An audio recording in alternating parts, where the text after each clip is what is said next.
The ship moved through the dark as old men move through rooms, slowly, steadily, not expecting anything to have changed. Ambassador Velerit stood on the ship's forward observation deck, hands clasped behind his back, watching the dead star system grow in the glass. Sol, as the humans had named it, a yellow dwarf, an unremarkable star that birthed life as carelessly as stagnant water births mosquitoes, without intent. And usually, to everyone's regret, he had requested this assignment himself. It was the part his staff could not understand. Why a man of his standing, a man with such a long tenure in the diplomatic conclave, the negotiator of the Terran agreements, the only living diplomat who had spoken directly to a Chorus-adjacent entity and survived the conversation? Why would such a man ask to survey a confirmed dead world? Because Velerit had been on the council that voted for the quarantine 206 years ago. He was young then, relatively speaking, a junior attaché. He had not cast the deciding vote. He had not drafted the order, but he had not objected when the measure passed. And in 300 years of diplomacy, he had learned that silence in a room where decisions are made is a kind of signature. He owed this, he thought. A final confirmation, a clean record. The third planet came into view. He looked at it the way one looks at a scar one has forgotten, with distant recognition and nothing more. Sol 3, Earth, confirmed empty of inhabitants. The report was 2 centuries old, but it had been rechecked by deep-range scans 17 times since. The radiation index matched sustained orbital strike models. Atmospheric fallout suggested ongoing geological instability from impact craters. Surface temperature fluctuations were so extreme that they precluded complex biology on a macro level. Dead clear, final, mercifully dead. Begin the standard survey pass, Velerit told his aide. A young woman, a native of the hegemony named Cell. She entered the sequence into her panel. Pass initiated, Ambassador. Estimated time to completion of surface scan, 40 minutes. Do you wish for the confirmation to be drafted in advance of results? He considered. Draft it. Leave the details blank. She nodded. That was normal.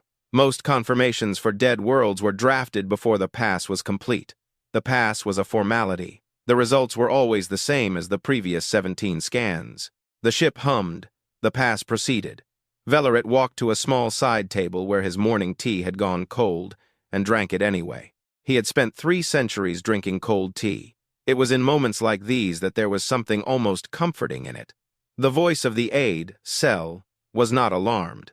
It was the voice of someone who had found something unexpected in a drawer they thought they knew and was not yet sure if it was interesting or dangerous. He turned around. She was staring at her panel. The pass is returning anomalous readings beneath the surface. Geological instability is expected, but this is organized, sir. She looked up. Thermal structural signatures, approximately 240 meters below the surface. She paused, scanning 17 mapped locations simultaneously. Velerit set down his cold tea. He stepped to her panel. He looked at the data. He looked again. He pulled up the previous scan reports, all 17 of them, and ran a comparison. The previous scans had not gone deeper than the surface. They had read the surface. The surface was dead. No one had thought to look beneath it. No one had thought to look beneath it because dead things do not dig. Change the scan parameters, he said. His voice was professional. He was very good at being professional. Full penetration, all depths.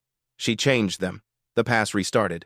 The data came back in shards. First to 200 meters, then 300, then 400. Thermal clusters were turning into energy grids, water systems, transport lines in the depths 600 meters down. The ship's analytical system tagged it with a symbol. Velerit had never seen it use that symbol before. He leaned in. The symbol meant, population density exceeds maximum scan parameter. Unable to complete count. He straightened. Cell said nothing. She was one of those young people who understood when silence was the correct answer. Take us into orbit, he said. Her mouth opened.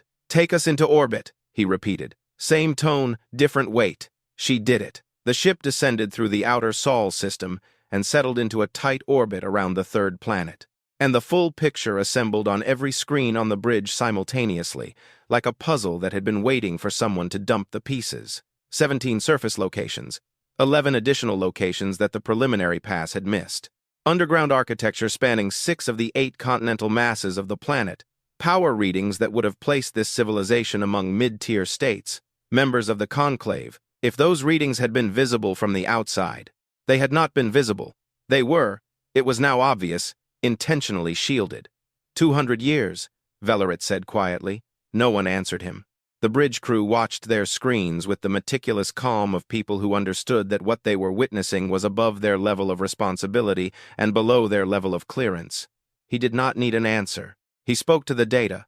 200 years underground, 200 years of shielded power and buried architecture, and zero surface signals. And in 6 successive deep-range scans, reading exactly nothing. This required precision. It required patience. It required the kind of organizational control that most surviving civilizations could not maintain for 1 generation, let alone 200 years. And it had worked perfectly until 30 minutes ago. He was still thinking about this when the Earth split open. There was no other way to describe it. The planet's surface scarred, irradiated, geologically tormented, cracked along lines that were clearly not geological. Seams, massive seams, running for kilometers in straight lines. Hatches, because that was what they were. It was obvious now, no point in pretending otherwise. They slid back, hydraulics precisely controlled. Velerit counted 11 of them opening at once. From below, light rose, not the yellow-orange glow of geothermal activity, but white light, blue-white artificial light, the color of a civilization that had decided what light it needed and built machines to make exactly that. Then, heat signatures began to rise.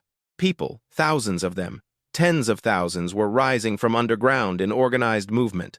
Not a rush, not a mob, but structured, orderly movement that spoke of drills and plans and people who had been told exactly what to do when this moment came. And they had prepared for this moment. It was clear.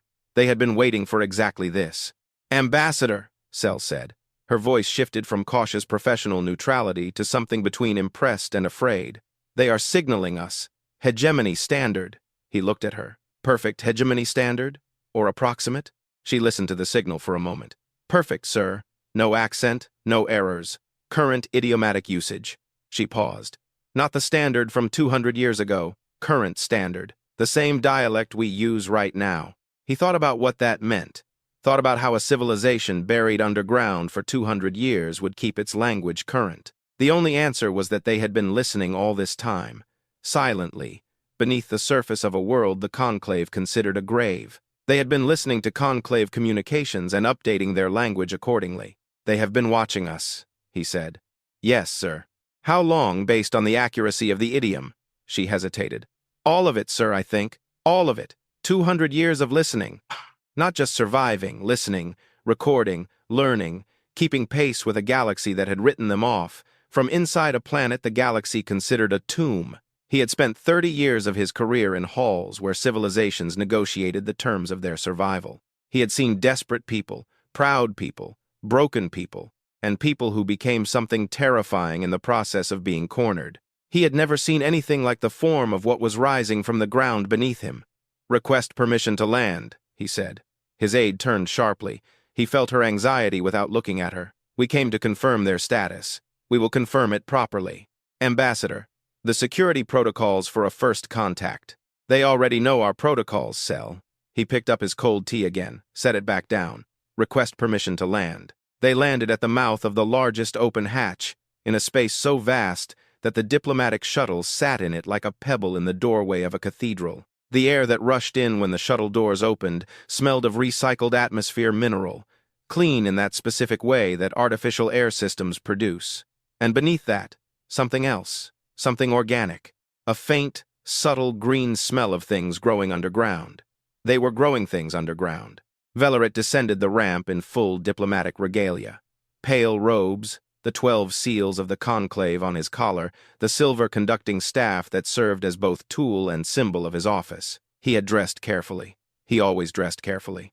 It demonstrated stability, authority, the long, continuous continuity of the institution he represented. The people watching him from the perimeter said nothing about his clothing. There were about 200 people at the landing site. No weapons were visible. That was either an extremely good sign or an extremely bad one. And Velerit had enough experience to know that in this context, it was almost certainly the latter. People who did not display weapons when meeting an unexpected alien ship were not unarmed. They were simply people whose weapons were already aimed, and therefore did not need to be shown. The people looked like the archival images he had studied before departing. Bilaterally symmetrical, a range of skin tones from very dark to very pale, the specific physical diversity of an emerging species that had spread across a diverse planetary surface over tens of thousands of years. They wore clothing that was practical, dark, layered, functional, and stood in organized groups that were clearly military formations, dressed in civilian clothes as a courtesy. Everyone was looking at him, every person in this hangar, and none of them looked surprised.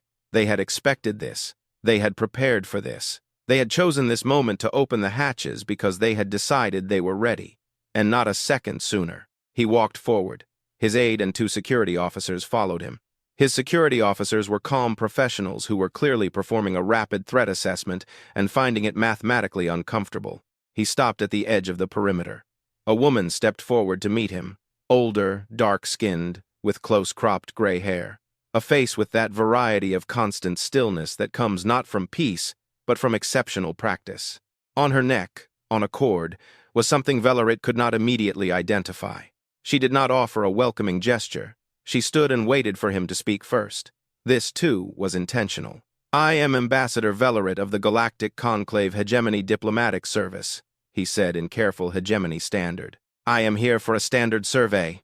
He stopped, because the word survey in this context was grotesque, and he was too good a diplomat to finish a sentence that had already failed. The woman watched him stop. She did not help him. She simply watched. "I am here," he said, starting over, "to confirm the status of the Sol system and its inhabitants." He paused. "I did not expect inhabitants." "We know," she said. 2 words. Her standard was flawless. No heat, no ice, just information. He did not know how to respond to that. He was still looking for the correct answer when a small movement occurred in his field of vision, and he looked down. A little girl, perhaps 8 years old, who had apparently slipped through the perimeter of adults with the boneless ease with which small children go where they are not supposed to. She stood a meter from him, head tilted, looking at him with the focused and slightly anxious curiosity of someone who had heard a great deal about something and was now finally seeing it. She looked at his clothes, his staff, his seals. She looked at his face. "Are you here to apologize?" she said in perfect hegemony standard, in a voice that was perfectly businesslike and contained not a gram of hostility or fear. The hangar was very quiet. Velerit had spoken to a chorus-adjacent entity and survived the conversation. He had sat across from warlords, tyrants, and dying kings cutting their final bad deals. He had delivered and received the worst news the diplomatic service required a man to deliver and receive. He had no answer for an 8-year-old who asked him this question, in a voice that suggested it was simply the most obvious and reasonable thing to ask. He looked at the woman with the silver cord. She was watching him. Her expression did not change. The child was still waiting. Velerit opened his mouth, closed it. 300 years of diplomatic training searched for an answer. There were hundreds of standard non-answer responses, graceful deferrals, redirects, and found nothing. Nothing that would not be an insult in the face of this question. In this hangar, before these people who had spent 200 years underground preparing for exactly this moment. "That is something," he said finally, cautiously. "That will need to be discussed at a higher level." The girl looked at him for another moment, then nodded, as if this were more or less what she had expected. She turned and vanished back into the crowd of adults, who all, without exception, observed the exchange without expression. The woman with the silver cord said, "My name is Commander Yara Oe, of the Tyran Continuation Directorate." She said it the way people say things they have spoken 10,000 times in their heads, and finally speak aloud. "You will want to see the city." She did not wait for his agreement. She turned and walked. He followed her, because there was nothing else to do, because the situation had completely slipped out from under any scenario he had prepared, because the child's question still hung in the air between his ribs, clean and precise, and without a single easy exit, because behind Commander Oe, as the corridor opened, as the full scale of what humanity had built beneath the surface of its supposed tomb began to unfold in sections the height of the ceilings, the organized hum of countless systems, parks, real parks, with light so precise that the plants growing in them did not know they were underground. He began to understand something. They were not surviving. Survival is what animals do when they are hurt. They find a hole, They stay in it. They try to outlast what hurt them. Survival was desperate. Survival smelled of fear and compromise. This did not smell like that. This smelled like something that had long ago decided what it was going to be. He walked the first kilometer of the underground city of Accra and counted 17 categories of infrastructure he did not recognize, neither primitive nor improvised, unrecognizable technologies developed outside any conclave knowledge base, built from inside a closed system by people who had no one to trade with, no one to ask, and no reason to do anything but solve the problem themselves. 200 years of solving problems alone. He thought about what that had bred. He thought about 200 years of silence and grief and rage. All of it turned inward. All of it fermented into something that grew in the dark. He thought about the child's question. He walked. The city went on for a very long time. Velerit had visited 41 inhabited worlds in his career. He had walked the grand boulevards of civilizations that were 10 times older than his own. He was not a man easily impressed by the creations of others. But there was something in the precise control of this place. No waste, no excess. Everything built for a purpose, and only for a purpose. And yet, the presence of these underground parks, these absurd, defiant, completely unnecessary underground parks with their perfect light that settled somewhere inside him and did not move. They had built beauty here, in the dark. After all this was not survival. It was a message. He was still trying to read it when Commander OA stopped before a large screen on which, with a timing that was definitely not accidental, a list had been left on display. He was clearly not meant to see the fleet list classes of ships, numbers, deployment status. He had 3 seconds before OA reached out and closed the screen. 3 seconds was enough. He was very good at speed reading. He said nothing about it, she said nothing about it, they walked on. And Velerit, for the first time in 300 years of diplomatic service, did not know what the next move would be, did not know what these people wanted, or how they wanted it, or who they had become in the dark. He knew only one thing for certain. They were not who the Conclave thought they were. They had never been who the Conclave thought they were. And the Conclave had just stepped into the middle of a plan that had been executing for 200 years, unaware of it. He touched the 1-2 raid seal of the Conclave on his collar. It suddenly seemed very small. Commander Yara Owe had conducted this tour exactly once before. That time, it was for the Tyran Council, 12 people in a room who needed to understand what they were authorizing before they authorized it. She had led them through the same corridors, shown them the same systems, let the scale of the thing speak for itself. It had taken 4 hours. 3 of the 12 had cried. None of them were embarrassed by it. It was different. These were not her people. These were people who had looked at her world from the safety of deep space, decided it was over, and flown home for dinner. She walked ahead of the Conclave delegation at a pace that was purposeful but not hurried, not too fast. She wanted them to see everything. That was the whole point. She wanted them to see it all, every kilometer, every system, every underground park with its perfect blue-white light, because seeing it was the only way to understand what that vision had cost. The delegation followed her in a cluster, 7 of them plus the ambassador. Velerit walked closest to her, 3 paces behind, with the careful, controlled posture of a man who was very good at not showing what he was thinking. The others were less skilled. She could hear them talking to each other in low voices, could hear the specific tone of voices trying to sound calm and failing. Good. The first section of the underground city of Accra was a transport hub. Magnetic rail lines running on 4 levels moved people between residential sectors, work sectors, and the agricultural belt in the eastern depth. The trains were not loud. They had spent 40 years making them quiet, because underground noise accumulates and becomes a weight that people carry on their shoulders in their sleep. The trains moved like dark water, fast and smooth, almost silent. In the transport hub at this time were thousands of people. The morning shift was starting, the evening shift was ending. People with bags and children and the small armor of routine that people everywhere build around themselves when they are just trying to get through the day. They looked at the delegation. The delegation looked at them. No one said anything, but the quality of the silence said everything. The people of the underground city of Accra knew this day would come. Not this specific day, not the date or the hour, but its shape, its contour the day the people from the surface finally descended, or the people from below finally rose. And the 2 things that had been running parallel for 200 years finally occupied the same physical space. They had been told to be calm. They were calm. But there is a kind of calm that is not peaceful, a calm that is held intentionally, like holding something heavy over your head, waiting for the right moment to set it down. Yara kept walking. Then she led them through the production district. Long halls, complete production equipment that hummed at frequencies the human body felt more than heard. Equipment that built other equipment, component manufacturing, material processing, assembly lines for things Velerit had already noticed, and she saw him trying to catalog and failing. He politely asked her what a specific array of machines produced. She answered. She watched him process the answer.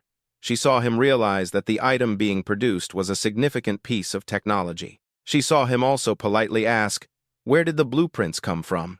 "We improved them," she said. "From what original design?" She kept walking and, without looking back, without explaining, the information stayed behind in the corridor, and he could do whatever he wanted with it, because it was the truth, simple and unadorned. Everything the Conclave had pitted against Earth in the contact war, every weapon, every propulsion system, every defensive architecture, the parts that survived the bombardment, those that fell incomplete and broken on the dying surface. Humanity had gathered them, carried them underground, spent 200 years taking them apart, understanding, improving. They had started with the debris of what had been done to them and moved forward without stopping. The Conclave had given them a curriculum.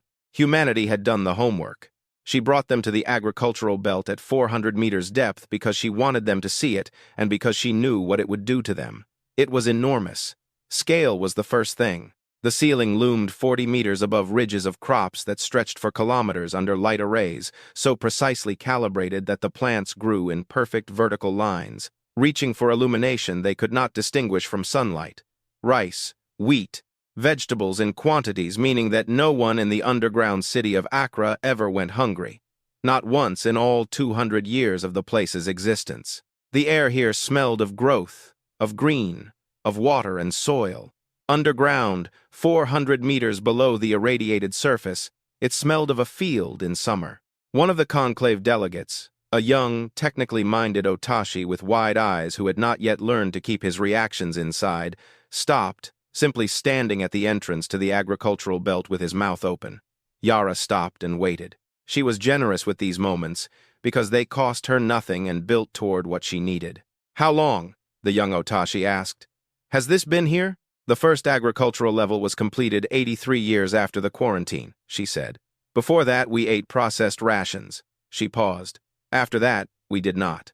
He looked at the crops, he looked at the light, he looked at the clean, organized scale of people who had decided that living in the dark would mean actual life, not just survival.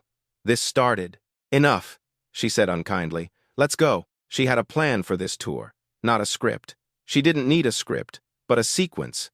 An intentional order of things she showed them, arranged so that each section lay upon the previous one, just as a series of notes lay upon each other when someone who knows music arranges them. Not randomly, not chaotically. Composition. The sequence was scale, then technology, then agriculture, then schools. Schools were important. She had always known she would end with the schools. On the way, they passed through a residential sector streets, real streets, underground, with the kind of detail that comes only when people make a choice in favor of permanence. Shop windows, public spaces, art on the walls, that was the detail she always looked for on the faces of the delegation, because that was where the understanding usually shifted. Not propaganda, not the art of survival, but art for its own sake. Freaky sculptures, and in one corridor, a massive mosaic panel covering the entire ceiling of a 40-meter passage, depicting the surface of the Earth, the one they could not live on. The one above their heads, blue sky, clouds, trees, the sun they could not see from here. It was extraordinarily beautiful, and it was the saddest thing Yara had ever seen, and she had seen it so many times that she had trained herself not to feel it anymore. Right now, she felt it. She kept walking. The schools were in the eastern residential sector, a cluster of connected buildings organized around a central open space that served as a meeting place and a place for children to run, which children needed even underground, even when running is what you do in circles under artificial light. The buildings were well built, clean. Someone had planted flowers in a box along the outer walls, small, bright things that had no business being beautiful 400 meters underground, and yet were beautiful. Classes were in session. Through the windows, one could see children at long tables, working. Their voices drifted from the walls like a collective warm hum that did not resolve into individual words, just the sound of many engaged minds at once. Velerit looked at the school building with an expression he very carefully controlled. He had been controlling his emotions for 2 hours. He was very good at it, but he had been doing it for 2 hours straight, and such control develops cracks if enough pressure is applied. "What do they study?" he asked. "Everything," she said specifically. She looked at him. "Science, history, engineering, mathematics, medicine, languages." She paused. "Hegemony standard is mandatory from age 5, so practical knowledge of conclave law and diplomatic protocol." She watched how this landed. "We wanted to ensure that when this day came, our people would be able to speak to you directly, without intermediaries, without translators, without room for anything to be lost." He remained silent. "You were preparing for this specific day for 200 years?" she said. "Yes." He nodded slowly, not in agreement, but in understanding. The way one nods when one finally understands the shape of something that has been in front of you the whole time. One of the other delegates, a dense senior official of the Strand Collective, whose name she had already noted and recorded, said with the benevolent clumsiness of a man who thinks he is being generous, "This is striking, considering the circumstances. We assumed you would not persist." The odds were... Yara stopped. The delegation stopped behind her. She turned. She did not move quickly. She did not hurry. She simply stopped, turned, and looked at the official with the full, specific weight of her attention. She spoke 4 words. "We know what you assumed." Then she turned back and continued walking. No one said anything for a very long time. After that, the delegation walked silently through 3 corridors and a second transport hub and the entrance to the deep infrastructure level, where energy systems were working, and no one said a single unnecessary word. Good, Yara thought. Let that sit. She was not angry. This was what people always misinterpreted about her. They saw the stillness and read it as suppressed anger, and that was not it. Anger is something she had carefully used for years in the right places. What she had left was colder and more useful. What she had left was clarity. She knew exactly what the Conclave had assumed. She knew it because her grandmother had told her in the years before the radiation finished what the bombs had started. Her grandmother had been on the surface, had seen the Conclave ships in the sky on the day they left, had watched them go, and had understood in that specific sense in which people understand things for which they have no structure and no words, and no choice but to absorb, that no one was coming back. Her grandmother had spent the next 11 years on the surface in the ruins, doing 2 things, finding children who survived, and teaching them everything she knew. At the end of 11 years, when the radiation had done enough damage that the rest was only a matter of time, she had called Yara's mother and said, "Remember why we do this. Not revenge, not victory, just this, that no one can decide who we are. Never again." She had given Yara's mother a tooth from her own mouth. "Keep this," she had said. "Pass it to your daughter. Let her decide what it means when she is old enough." Yara had decided at 17. She had worn it ever since. She touched it now through the fabric of her collar, without thinking about it. Just as one touches a thing one always touches, no longer noticing. She led the delegation to the command level last. The command level was not a dramatic space. It was not intended to impress.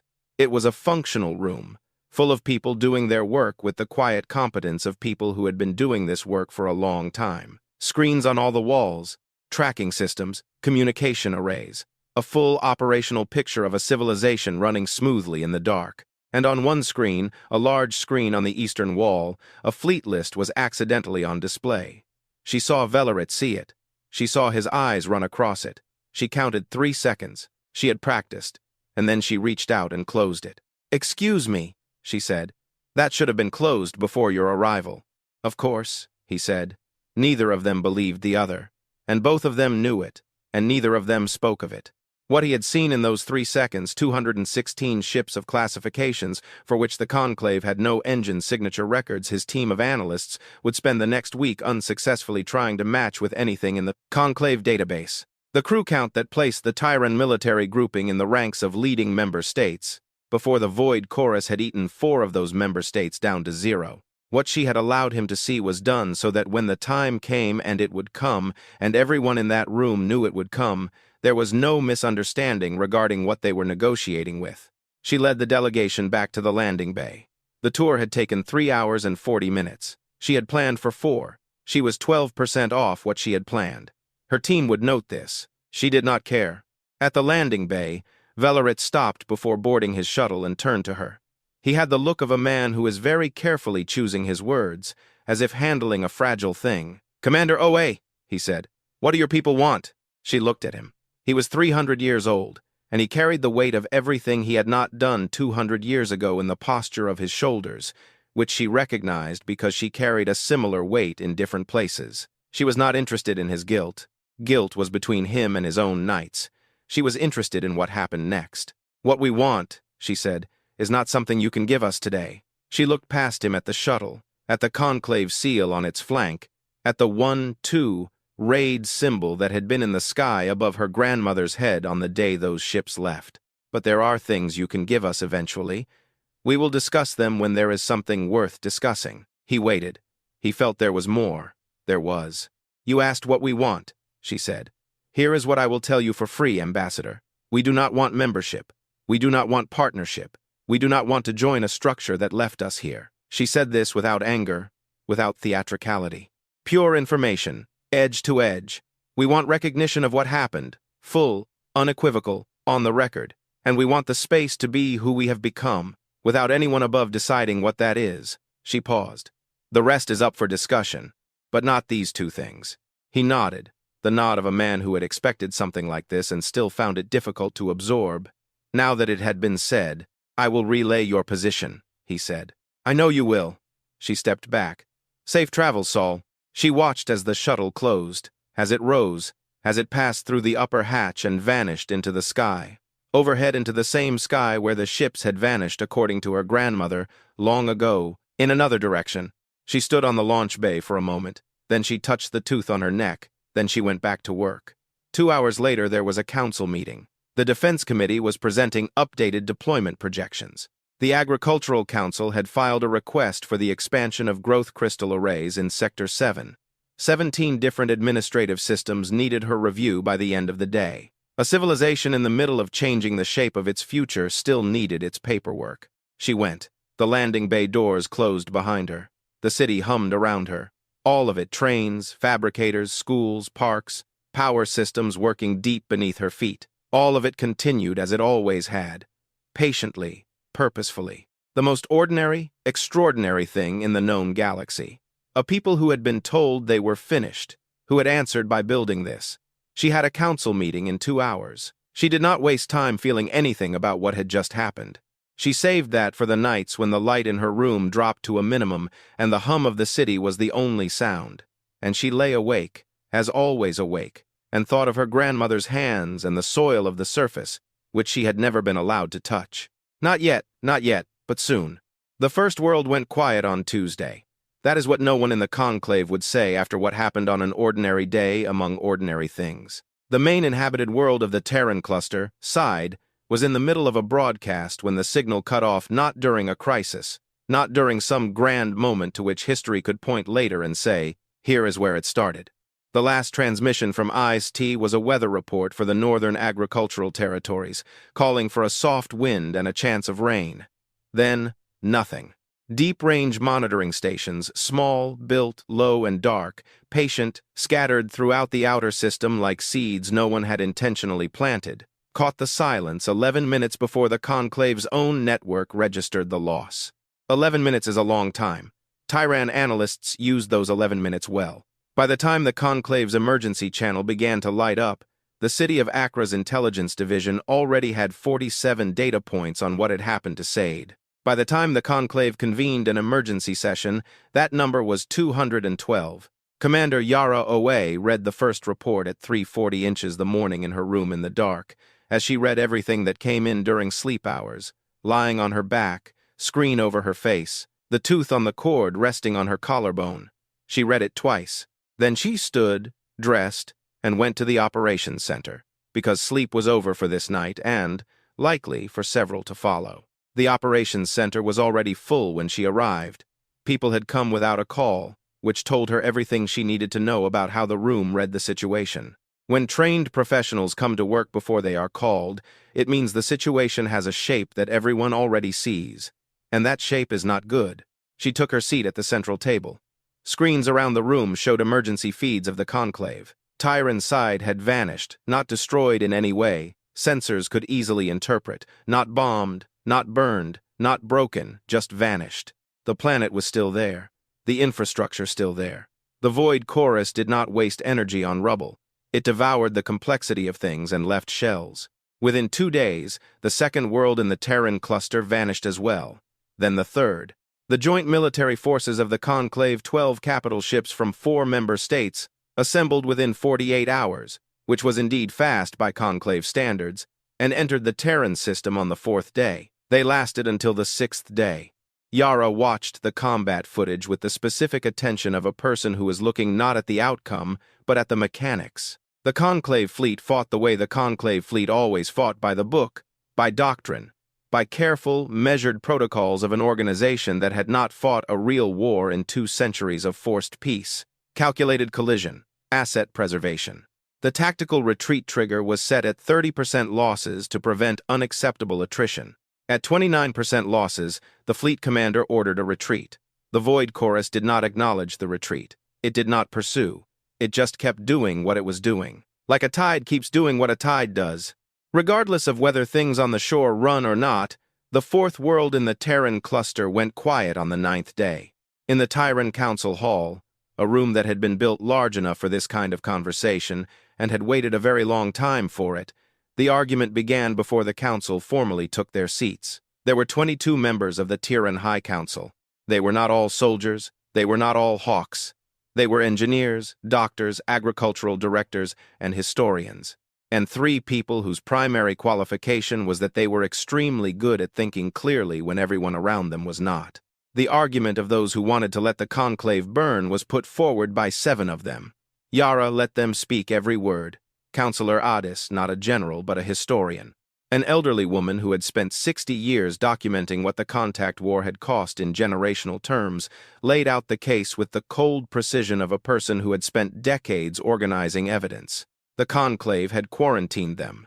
The conclave had left them to die. The conclave had drafted 17 successive survey reports confirming their extinction and had done nothing. No relief mission, no verification, not a single ship sent to determine if anyone was still breathing. And now the conclave needed them. Let me be frank, the historian said. They need us because they cannot handle this themselves. We can. We have been able to for some time. The question is not capacity. The question is whether we owe them anything, and my answer is no. 6 more voices agreed with her. Yara let the consent settle in the room. Then General Adis, another person, same name, which caused constant administrative confusion that both women found amusing in private, stood up. The general was 72 years old, and he was built like a question that already knew its answer. She had commanded the Terran Defense Forces for 18 years. She had never fired a weapon in anger because there was no one to shoot at. She had spent 18 years preparing for a moment that, she privately thought, might never come. And she had prepared as if it definitely would. She said, "We did not build all of this to become them." The room went quiet. 7 words. She did not add to them, did not explain them, did not support them with data, and did not seek a follow-up argument. She spoke 7 words, stood for a moment in the silence they created, and sat back down. Debate continued for another 4 hours. These were real debates, serious people on both sides, real arguments, real weight on both ends of the scale. None of the speakers were stupid. None of the speakers were wrong. The arguments for inaction were not made out of cowardice or laziness. They were made out of 200 years of knowing what it cost to be abandoned, and a perfectly understandable human conclusion that a species that had done this once could not be trusted not to do it again. At the end of 4 hours, a vote was taken. 14 against, 8 for. Not unanimous.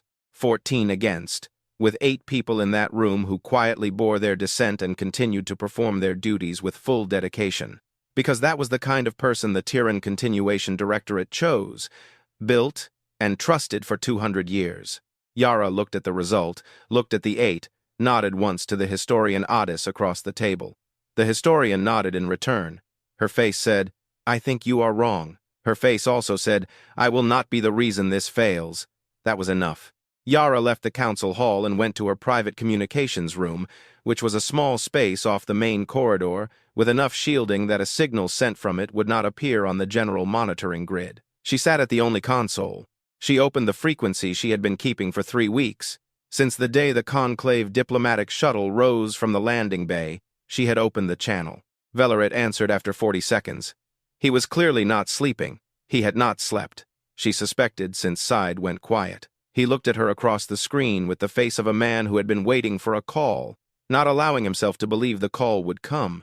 "Commander OA," he said. "Ambassador," she said. "We will help." The relief that flashed across his face was brief and immediately controlled. But she saw it. 300 years of diplomatic training and grief and guilt compressed into one unguarded half-second. She recorded it without comment. "The Conclave will." "There are conditions," she said.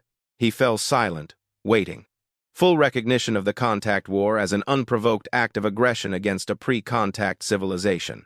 On the record, a unanimous vote of the Conclave, publicly. Full sovereignty of the Sol system. No Conclave jurisdiction, no observation rights, no access for surveys without explicit Tyran permission. She paused. "And one more thing." He waited. She told him the third condition. He leaned back in his chair. She waited for him to process it.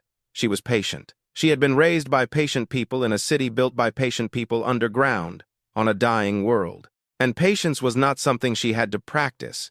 It was something she simply was. "That will require," he said cautiously, "an extraordinary session of the full Conclave Assembly. I know the vote will not be guaranteed." "I know that too." She looked at him. "You have 6 days, Ambassador. The Void Chorus moves at a speed that places the next inhabited Conclave system on its path in 8. I give you 6, because I need 2 to put a fleet into position." She said this the way she said everything clean, edge to edge, without adornment. Use those 6 wisely. He nodded, then he stopped nodding. Something changed in his expression. The diplomat was still there, but something leaked from beneath the man who had been on the council 200 years ago. The one who had not objected, the one who had drunk his cold tea and signed his name and moved on. "You said fleet," he said. "You said you needed 2 days to put it into position." He paused. "Where is it now? Positions for another deployment scenario. How many ships?" She had decided in advance that she would tell him this not because she had to, but because she wanted him to understand that she had been sitting in the dark next to them all these years. 216, she said. "Frontline combat ships. We have another 90 inches reserve configuration that can be ready for combat in 72 hours. He was silent for a long time. "The combined active Conclave fleet," he said, before the losses in Terran, consisted of 430 ships from 18 member states. "I know," she said. "You built it." "We built it," she said. And for the first time in this conversation, there was something in her voice that was not pure information, something that had temperature, because we were not going to be helpless twice. We were very clear about that. Very, very clear. He absorbed this. Then he said quietly, "You said you had been monitoring the Void Chorus for 11 years. "Yes." She looked at him. She had prepared for this question, decided in advance how much to give him. In this first conversation, before the conditions were officially agreed upon and the terms were signed, and the relationship between who humanity was and who the Conclave assumed it was had been officially revised, she decided to give him enough to make the point, and not a word more. "We had monitoring probes in the deep dark for a long time," she said. "You did not find them because we built them so that only those who knew exactly what to look for would find them. And you did not know what to look for, because you built your sensor systems to detect Conclave standard technologies." She allowed this to settle.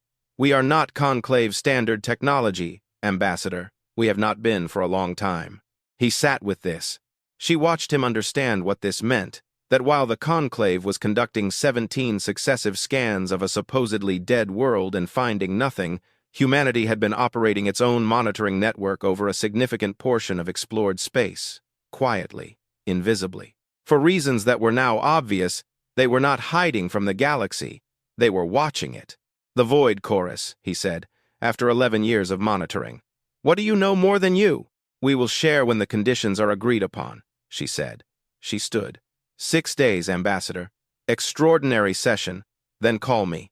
She closed the channel, sat in the small, shielded room for a moment. The hum was everywhere, as always. the specific low frequency of the place that had run continuously for 200 years without pause. Trains, fabricators, water systems, electrical grid, feeding the light lamps that fed the crops, that fed the people who had built all of this and maintained it and maintained themselves in the dark, because movement was the only acceptable option. She thought about what would come next, not the battle. She thought about the battle 10,000 times in drills and simulations and quiet mornings alone with tactical data. And she did not fear the battle. She feared what would come after the battle, which was the part no one ran simulations for. The part where humanity came up from underground and the galaxy looked at them and had to decide who they were. She knew who they were. She had always known. She was just not sure the galaxy was ready for the answer. The 6th day came. Velerit called at 6. Yara was already at her desk. She had been at her desk since 4. Beside her was a cold tea she had not drunk, which was either a habit or a form of tribute to the man she was not going to think about right now. The vote passed, he said. He looked like a man who had not slept for 6 days, because he hadn't. All 3 conditions, the first 2, unanimously. The third, he paused. 14 against 4. It was not easy. I did not expect it to be, she said. Thank you. He looked at her, slight surprise. She did not often thank people, and when she did, it cost her something, and he could obviously feel that. The fleet, he said. Can you? It is already moving, she said. He blinked. I called you the moment the vote was complete. Yes, she said. I started moving the fleet 2 hours ago. He opened his mouth, closed it. I was confident in the vote, she said. Not arrogant, just precise. I did not want to lose 2 hours.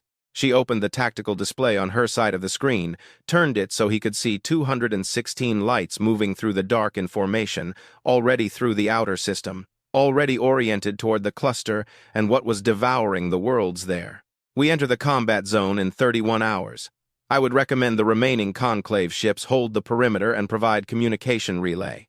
I do not mean to show disrespect by this. You mean, he said, that you do not need them. I mean, she said, with the same precision with which a surgeon chooses tools, that they will be most useful in a support function. Given the data on combat encounters we have collected, she looked at him directly. Conclave fleet doctrine is excellent for what it was created for. This is something else. He nodded. He was beyond arguing with her on military matters. She had given him no reason to trust her instincts and hundreds of data points and 200 years of patient preparation. And he was old enough to know what actually mattered. Commander OA, he said, do you need anything else from us? She thought about it, really thought about it for a few seconds, because he deserved a sincere answer. No, she said. We have everything we need. We have had it for a long time. She looked at him one more time, at the 300 years in his face and the guilt that had sat in him from the moment he landed in the underground city of Accra, and an 8-year-old girl asked him a question he could not answer. Ambassador, what we are about to do, we are not doing for you. Be sure of that. He waited. We are doing it because there are people in the Terran cluster who will die if we do not. And they did not make the decisions their government made, and they do not deserve to pay for it the way we paid for decisions we did not make. She said it evenly, cleanly, without theatricality. That is the only reason. Keep that on file when you write the record of this. He nodded, something in his face, which she did not look at for too long. She closed the channel, stood, went to the ops center, where her fleet commanders were waiting, where tactical displays showed the full picture, the Void Chorus, moving through the Terran cluster like a hand wiping a table, and 216 Terran ships moving to meet it. And she stood in the center of the room and watched it all and felt what she always felt in such moments. Neither fear nor excitement, just a clean, grounded sense of confidence of a person who had prepared for one specific thing for a very long time and had finally achieved it. All right, she said, let's go to work. Velerit had attended the funerals of civilizations. He had stood in the official assembly halls of the Conclave and read the names of species that no longer existed. Some lost in war, some from disease, some from the slow, erasing eraser of a universe that does not particularly care if complex life continues. He read these names in the proper ceremonial registry with the proper ceremonial pauses and felt the appropriate weight of each one. He thought he understood what loss looked like on a civilizational scale. He did not understand. He realized he had understood nothing. The observation bridge of the Tyran flagship Persistence Times was not a diplomatic space. It was not built for guests or ceremonies or the comfort of visiting ambassadors. It was a functional room. Screens on 3 walls, a central console, the specific cold air of the ship that supported life support systems tuned for functionality, not comfort. The view through the windshield was the Terran cluster and what was happening there. Velerit stood at the glass and watched. Fleet Admiral Asante did not make him comfortable, did not offer him drinks, did not place him thoughtfully, and made none of the small gestures of hospitality Velerit had experienced in command spaces on 41 worlds. Asante was a large man of 50, dark-skinned, with that variety of physical stillness that was not calm but control, which was different. He looked at Velerit when he boarded, nodded once, and returned to his fleet. That was all. That was the entire greeting. Velerit, to his surprise, respected it. 3 remaining Conclave ships in the Terran sector were placed on the perimeter of the combat encounter, as OA had recommended. Communications relay and observation. Velerit had decided to observe from the Persistence times rather than from the Conclave ships, and that decision had caused significant concern for his security staff, who accompanied him on board with the stiff, disgruntled posture of people who knew they could not perform their duties properly in this environment but had no choice but to try. He told them to stand down. They did not stand down. They stood in the corner of the observation deck instead, which was the closest to standing down that they were capable of. The Void Chorus was visible on the screens. In the 11 years of Terran monitoring data that OA's people had shared with the Conclave over 6 days of negotiations, there were detailed analyses of what the Void Chorus looked like up close. Velerit had read every page. He thought he was ready for it. He was not. It was not a fleet. They were not exactly creatures. The best analogy the Terran analysts used was, did it move like very bad weather with an internal logic that was not intelligence as any known species understood it, but was also not random? It learned, it adapted, it processed the environment and corrected. How it looked was darkness that had decided to have a shape, movement without clear edges, spreading across the scan field like ink in water, but purposeful, directed, hungry. If hunger is something that can be attributed to something that has no mouth, it had consumed 4 worlds in the Terran cluster. The 5th was in its path. The Tyran fleet moved to meet it. Velerit expected something dramatic in this movement, a grand formation, a visual statement of power. He had seen the Conclave fleet collide with the Void Chorus 4 days ago, and the Conclave fleet had made itself big and visible, and positioned itself in an arc defensive pattern that was standard doctrine for encounters with an overwhelming force. The Tyran fleet did nothing of the sort. It split not into 2 groups but into many, 17 individual elements of varying size. Each moved on a different vector, spreading across the encounter space in a pattern that made no visual sense for approximately 4 minutes. And then, when the full image became obvious on the tactical display, it completely made sense, as something complex always looks like chaos until the last piece falls into place. They are not forming a line, they are forming a cage. They are trying to contain it, said the Conclave Admiral standing next to Velerit. Her name was Torfs. She was an officer with 50 years of military service experience, and she had the voice of a person who maintained professional calm through sheer willpower. This cannot be contained, the Void Chorus. We established this on Prime. The permeability of its leading edge means any cage. They know that, Velerit said. She looked at him. Look, he said. The cage was not intended to be solid. He had read enough Tyran tactical documentation openly shared, because OA's people apparently decided that the most effective thing they could do in this encounter was to demonstrate that they had nothing to hide, to understand that the containment formation was not designed to stop the Void Chorus from moving. It was designed to shape where it moved, to wound it into a space where the specific advantages of the Terran fleet would be maximized and its disadvantages minimized. The Void Chorus entered the formation. Velerit watched it happen in real time on the tactical display and felt something he had not felt in a long time. The first collision was sharp and fast. Terran ships opened fire at ranges that Conclave tactical protocols did not authorize, closer than doctrine allowed, closer than safety permitted, close enough that the energy discharge from their weapon systems created interference on their own hull sensors. He had read about this choice in the tactical documentation.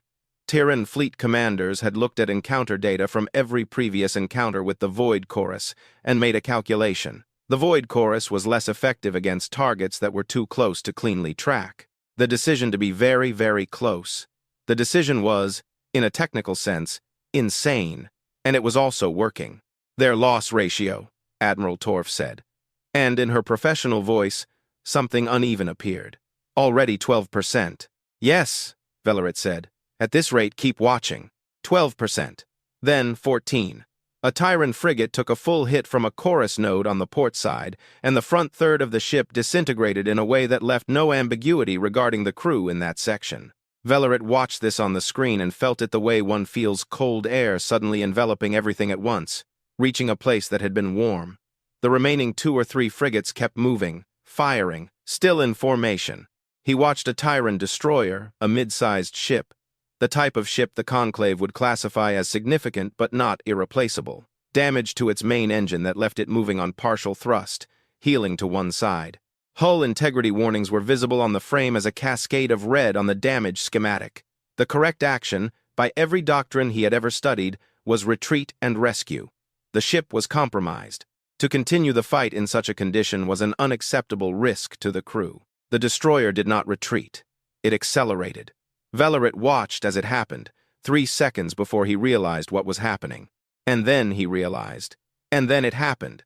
And the massive node of the Void Chorus that was the focus of this collision sector fell apart with a release of energy that swept across the scan field in white. The destroyer vanished. He stood at the glass for a moment, not saying a word. "They are not retreating," Admiral Torf said. Her calm now openly displayed cracks. "Their losses are at 22%, and they are not retreating.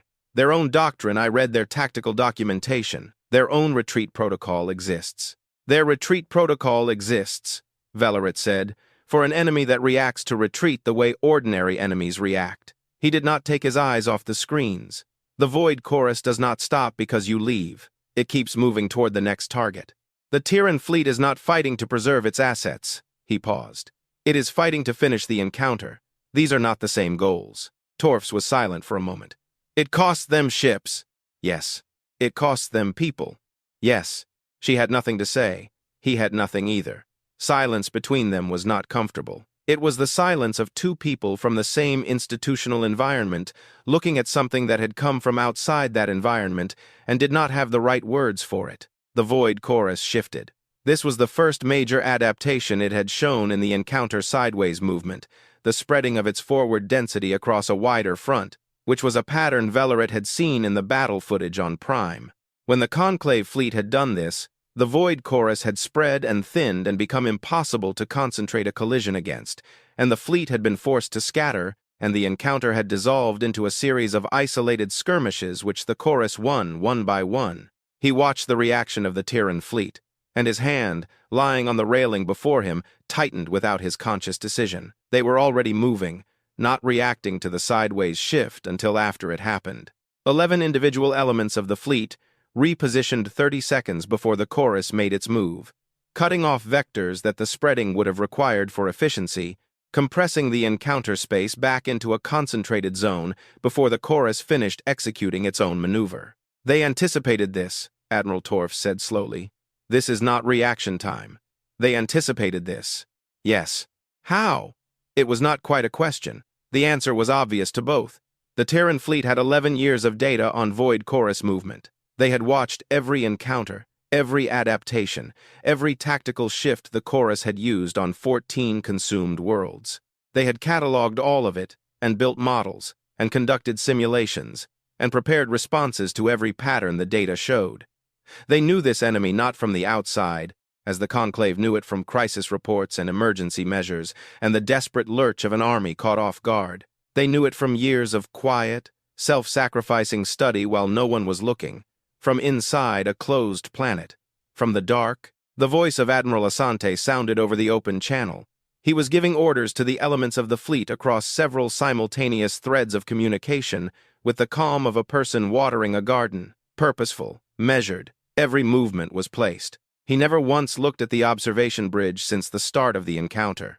Through the Conclave relay, a request came asking about the repositioning, the anticipation. How did the fleet know when to move before the Void Chorus made its side shift? Asante reached for the open channel, not looking away from his tactical display. He answered the request with the same tone he used for everything. Not unkindly, not arrogantly, just factually. That is Pattern 7 from the Conclave Contact War Manual. Revised edition. We have been running simulations against it since I was 12 years old. The relay channel went silent for a moment. I believe Torfs made a sound next to him. Not a word, just a sound. The sound of something settling that had been wrongly balanced. The Conclave Contact War Manual. Tactical doctrine that humanity had studied from the debris of what had been done to them. Taking apart, understanding on a fundamental level, drilling children in schools in the underground city of Accra.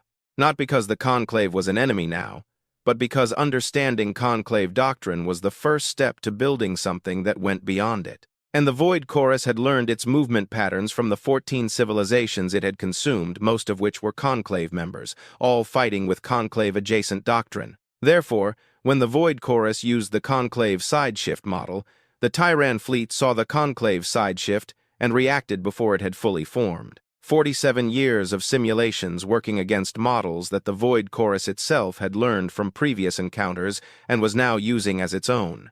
Pattern recognition 4 levels deep, 200 years of rage turned into 47 years of homework. Velerit thought about the child in the landing bay. Are you here to apologize?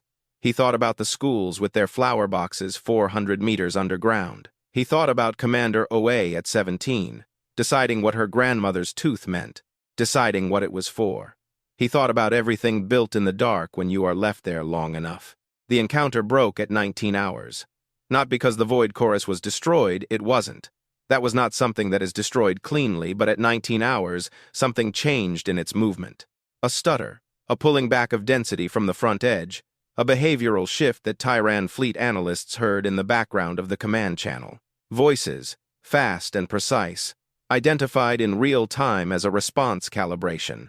The Void Chorus was processing the encounter. It had run its known patterns, all of them, one after another for 19 hours. And all were anticipated.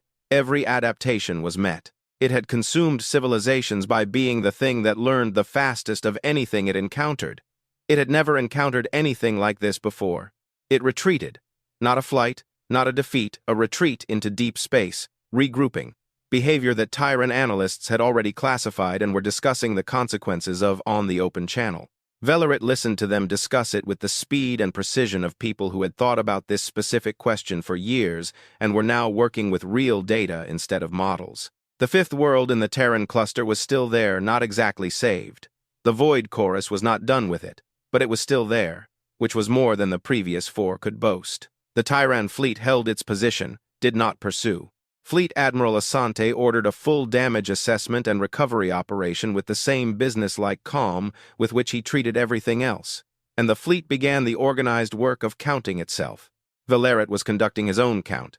Tyran losses, 31 ships, not all destroyed. Some had sustained catastrophic damage. The rest were damaged at various levels of severity. Crews were alive. Ships were repairable. 31 of 216, 14%. In any Conclave encounter doctrine, 14% was an acceptable loss level for an encounter of such scale and intensity. He stood at the glass and watched the recovery operation starting in the space before him. Ships assisting damaged vessels, deployment of emergency teams organized and practiced efficiency of a force that had also been preparing for this. And he did not feel anything as clean as relief. What he felt was harder to name. He thought about the emergency conclave session 6 days ago, about the 4-4 vote. 4 people who had looked at humanity's 3 conditions and found one of them too large to grant. He had argued for hours at that session. He was not eloquent. He was just, for the first time in his career, unable to be anything other than honest. He told the assembly what he had seen underground, the parks, the schools, the child with her question. He told them as simply as he could that what was sitting in the Sol system was not what was described in the quarantine file, and that when humanity came up from underground and they would, the only question was what shape this exit would take. The Conclave had one opportunity to be on the right side of this moment, 1 out of 14. He was grateful for the 14. He was not surprised by the 4. He had been on councils long enough to understand that some people are constitutionally incapable of seeing the shape of a moment until it has passed. Admiral Torfs was still standing next to him. She had been silent for a long time. She looked at the screens the way people look at things that have changed the internal architecture of what they thought was settled. Finally, she said, "They held." "Yes," he said. 14% losses, 19 hours. "They held." "Yes." She was silent again. "Then our fleet on Prime suffered 30% losses, and we retreated." "Doctrine," she said, "was built for an enemy that stops." She looked at him. "The Void Chorus does not stop." "Yes," he said. "Humanity understood that even before they encountered it.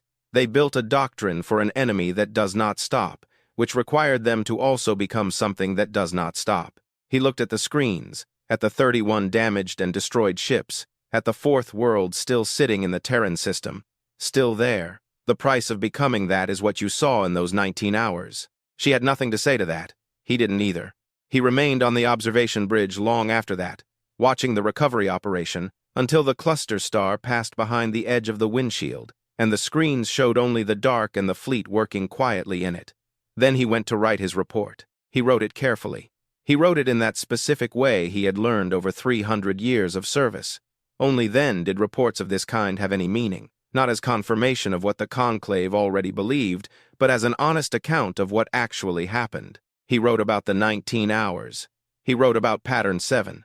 He wrote about the destroyer that accelerated instead of retreating, and what that meant for the people who were its crew and for the civilization that raised them. He wrote about the 14% and what 14% looked like from the observation deck of the ship that carried him. He wrote a final line he had not planned when he sat down. They did not fight as if they had something to prove. They fought as if they had something to finish. He sent the report. Then he sat in the small diplomatic cabin he had been given, and he thought about the 8-year-old child with the question he still had not answered. He thought about it for a long time, there in the dark. The Tyran fleet held the line around a world that was still there, less than, thinking, but more than. The Grand Assembly Hall of the Conclave was the type of room designed to make people feel small. Yara had read about it. Photographs and architectural diagrams had been in intelligence files for decades, extracted from intercepted Conclave comms, from the study of public broadcasts, from the specific, obsessive thoroughness of people who had spent 200 years ensuring they knew everything about the organization that had left them to die. The hall held 4,000 people. The ceiling was 60 meters above the floor. The central podium was elevated and surrounded by light that fell on the speaker from above, which had a double effect. It made him visible to all, and it made him look thin, as if he were being judged by something larger than himself. Standing in it was different than reading about it. It was a very large room. She gave it its due.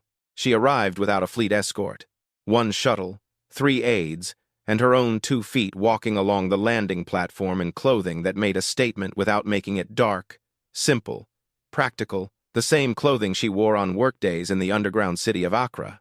No ceremonial dress, no medals, though she had several no seal on the collar, though one had been offered. The tooth on the cord on her neck under the fabric. That was all. The Conclave Protocol Office had sent 3 separate messages in the week before this session. Each politely requested information on the size of the Tyran delegation and ceremonial requirements. She had answered all 3 with the same response. 1 person. No requirements. The Protocol Office did not know what to do with that, and in the end, did nothing, which was fine. The session was convened as a ceremony of official recognition. That was the order of the day. The official documentation used phrases such as historical reconciliation, renewed partnership, and the beginning of a new chapter in galactic relations, all of which were technically accurate in the same way calling a tsunami a significant movement of water is. The hall was full. Every member state delegation was present. Every seat was occupied. The press gallery was packed. The observation galleries above held what looked like every diplomat, analyst, and political figure within reach who could obtain credentials in the 3 weeks following the Terran encounter. 4,000 people who had all, to one degree or another, spent the last month reconstructing their understanding of what the galaxy contained. They watched as she walked across the floor to the central platform. She was aware she was being watched, like a person is aware of the weather, not self-consciously, just as a fact of the environment. She was not performing for them, not slowing down or speeding up, and not looking back at the galleries. She walked at the speed she always walked, the speed of a person going somewhere specific for a reason. The Supreme Speaker of the Conclave met her on the steps of the platform. His name was Arhun Suvawan, and he was the most senior acting official in the Conclave's governing structure. A position he had held for 30 years and wore like very old furniture wears polish smoothly and completely, so you could hardly see the wood beneath it. He was graceful, he was warm. He extended a formal welcome gesture of the host civilization, and she responded correctly, because she had learned it at age 6 inches, a school 400 meters underground. He led her to the platform. The speech began. It was a good speech. She would give it its due. Suvawan had spent 30 years at the top of the Conclave leadership, and he did not reach that point by being a poor communicator. The speech was beautifully structured. It moved from acknowledgement of context to resolution in a clean arc. His language was careful and warm and hit the emotional registers he aimed for with the precision of long practice. She counted 11 uses of the passive voice in 4 minutes. Unfortunate circumstances arose, not we made a decision. Circumstances arose as if by themselves, from the floor, without any attachment to them. Contact protocols were applied incorrectly. Not we armed the first contact with a pre-spaceflight civilization. Protocols were applied incorrectly, as if the hand holding the tool were missing. Results were not intentional. Not we quarantined a species we bombed and left to die in the dark for 200 years, checked it 17 times and each time confirmed it was dead, and moved on. Results were not intentional, free-floating from cause and effect, and the specific people who sat in specific rooms and made specific decisions. She sat perfectly still, hands in her lap, the expression of a person listening to the weather. The speech's final part shifted to the future, to what the Conclave was prepared to offer, to the wonderful partnership that lay ahead. Full membership in the Galactic Conclave with all rights and duties. A permanent seat on the Security Council. Substantial and immediate reparations for the restoration of the Earth's surface. A joint development agreement for technology sharing. A joint commission to oversee the dismantling of the Sol quarantine infrastructure. It was, by any measure, a significant proposal. A proposal that would have been extraordinary at any point in the last 2 centuries. The type of proposal that, if she were her grandmother, would have seemed like an answer to a prayer. She was not her grandmother. Her grandmother had survived 11 years on the dying surface, teaching children what they would need. Her grandmother had given her daughter a tooth from her own mouth and said, "Give this to your daughter. Let her decide what it means." Yara had decided at 17. Suvawan finished. The hall was very quiet. Silence. 4,000 people, all holding their breath. She stood. She did not immediately walk to the podium. She stood by her seat for a moment, looking at the room, the delegations, the galleries, the 60-meter ceiling with its specific light. She had grown up under lower ceilings than this. She had grown up in rooms that were excellent at their job and were never intended to make anyone feel small. She walked to the podium. She looked at the room. She had prepared remarks, 12 pages, written over 3 weeks, reviewed by the council, precise and complete in every detail. They concerned the membership proposal, the structure of reparations, the framework for joint technology development, the timeline for the quarantine dismantling. They were good remarks. They said everything that needed to be said, clearly and completely. She did not use them. She looked at the hall, at the 4,000 people who had come here expecting a ceremony and were going to get something else. "We do not want a seat at your table," she said. "We built our own." The silence was total. She took from her jacket a data chip, small, flat, standard Tyran format that Conclave systems could read without an adapter, because, of course, they could, because Tyran engineers had taken care of that long ago. She placed it on the surface of the podium. "These are our conditions," she said. "You have 30 days. She walked away from the podium. She crossed the platform, descended the steps, and walked across the hall floor in the same silence with which she had entered. And 4,000 people watched as she left, and no one said anything until she went out through the main doors, and the doors closed behind her. And then the hall exploded in exactly the noise she had expected. This was exactly why she had already left. Her aide, Kofe, was waiting in the corridor with her jacket and an expression of intense personal satisfaction that he did not quite hide. "Well," he said, "do not say anything." "I was not going to say anything," she said. "Were you going to say something?" He handed her the jacket. "The shuttle is ready." She put on the jacket, touched the tooth through the fabric, started to walk. Behind the closed doors, the hall was still noisy. She heard it, even heard the specific sound of a very large room full of very important people, all trying to talk at once. It would take them a while to figure out what had just happened and what to do with it, and whether the chip's contents had acceptable conditions, and where space for negotiations existed. They had 30 days. They would spend 28 of them arguing and 2 agreeing, because that is how institutions work. And she had factored that in, and the conditions on the chip were exactly those she had said in the comms room 3 weeks ago. 2 non-negotiable things and everything else that was up for discussion. She had been precise about which was which. She always was. The shuttle rose 6 minutes later. She sat in the front seat and looked down through the porthole at the conclave capital shrinking beneath her. All glass and height and 2,000 years of institutional architecture. And she felt something she had not expected to feel: fatigue. Not physical, a different kind, which actually wasn't fatigue but a specific feeling of weight she had carried for so long that its absence felt strange. It did not go away. She knew the work was not done. It would not be done in her lifetime, perhaps. There were things on the chip that would take decades to implement and generations to measure. The Void Chorus was still calibrating somewhere out there, which meant the PCA fleet would do this again. And the galaxy needed to understand what this relationship looked like in the long term. The Earth's surface needed 10 years of cleaning before it could support agricultural use, and another 20 before the FNEED permanent surface structures would be safe to inhabit. There was still a lot of work. She looked through the porthole at the stars.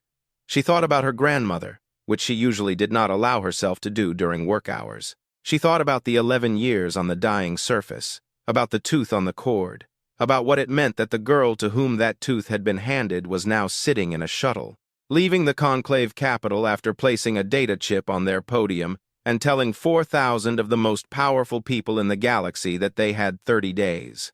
What did that mean? It was very simple.